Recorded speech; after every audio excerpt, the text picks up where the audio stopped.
වන්නපත ජාතකය. බොහොම ඉස්සර කාලේ අපේ බෝධිසත්වයෝ බරණැස් නුවර ඉපදුනේ කරන්දක කියන වෙළෙන්දා විදිහටයි. කරන්දක කියන්නේ වැලි කාන්තාරේ වගේ අමාරු පාරවල් වල බඩු අරන් ගිහින් වෙළඳාම් කරන්න හරිම දක්ෂ කෙනෙක්.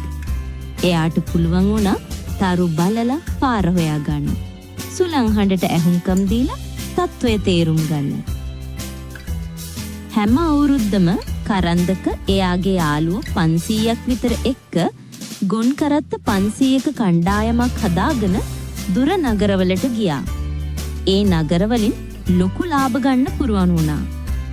කරත්ත පේලියේ ඉස්සරහින්ම ගියේ වතුර, කෑම වගේම ගවයන්ට කන්න තනකොළ වගේ වැදගත් දේවල් පටවපු විශේෂ කරත්තයක්. කරන්දක යාගේ අයට කිව්වා මේක තමයි අපේ ඇත්තම වස්තුව. මේ වැලි කාන්තාරේ ජීවත් වෙන්න නම් මේ දේවල් නැතුව අපේ සල්ලි වටින්නේ නෑ. දවස් ගණනක් යාලා ගමන් කළා. වැලි උඩින් කරත්ත රෝදේ යනකොට ශබ්ද ආවා. හිරුවෙලිය හරිම සැරයි.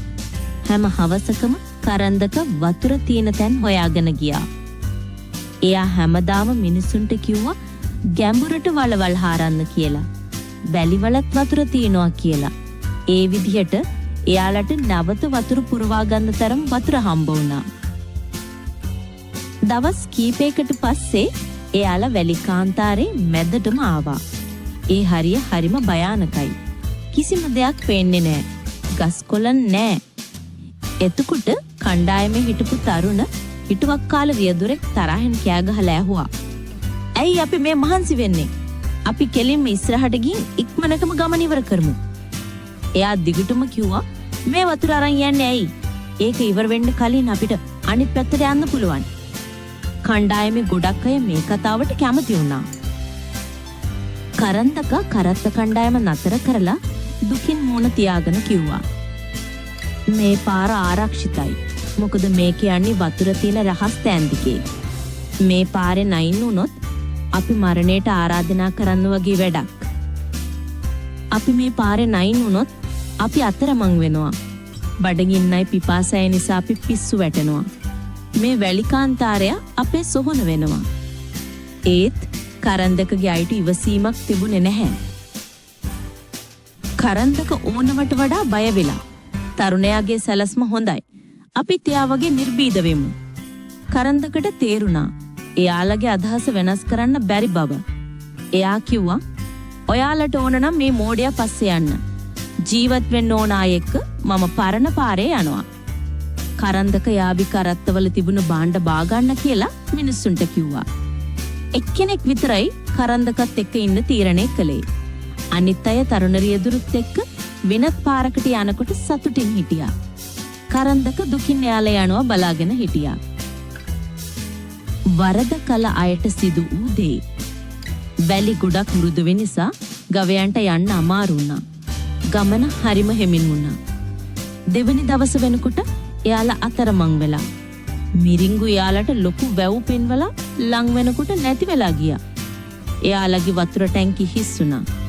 එයාලගේ වතුර ඉවරයි. දිවවල් වේලුණා. තොල් පැලුණා.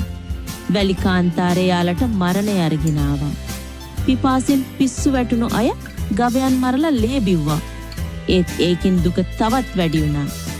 එයාලා එකින් එක වැටුණා. එයාලගේ ශරීර හිරුවෙලියට සුදු වැට සැකිලි බවට පත් වුණා. මුලින්ම මැරුණු අය අතරේ ඒ තරුණ රියදුරත් හිටියා. කරන්දකගේ කණ්ඩායම දක්ෂ විදිහට ගමන් කළා. එයාලා හැම වෙලාවෙම වතුර හොයාගත්තා. අන්තිමේදී එයාලා නිරෝගීන් සහ ආරක්ෂිතව වැලි කාන්තාරයෙන් එළියට ආවා. බාණ්ඩත් බේරගත්තා, ජීවත් වන්නත් බේරගත්තා. පස්සේ ජීවත් බේරුණු අය කරන්දක ළඟට ආවේ කලකිරිමෙන්. ඇට සැකිලි වගේ වෙලා. එයාලා පසුතැවිලුණා. අපි මෝඩයෝ, අපි අහුන්කම් දුන්නේ නැහැ. කරන්දක එයාලට දයාවක් දැක්වුවා. එයා එයාලට නවතැන් දුන්නා. එයාගේ ලාභෙන් කොටසක් දුන්නා. සැබෑ ශක්තිය තියෙන්නේ බුද්ධිමත්ව නුවණ ඇති පාරේ ගමන් කිරීම තුලයි. කතාවෙන් අපිට තේරෙන දෙයි. ලෝභකම සහ හදිසිය නිසා වැරදි තීරණ ගත්තොත් ජීවිතය වුණත් නැති වෙන්න පුළුවන්. බුද්ධියෙන් ඉවසීමෙන් සහ වැඩිහිටියන්ගේ අවවාද අහලා වැඩ කළොත් අපිට ඕනෑම අමාරු තැනකින් ජය ගන්න පුළුවන්.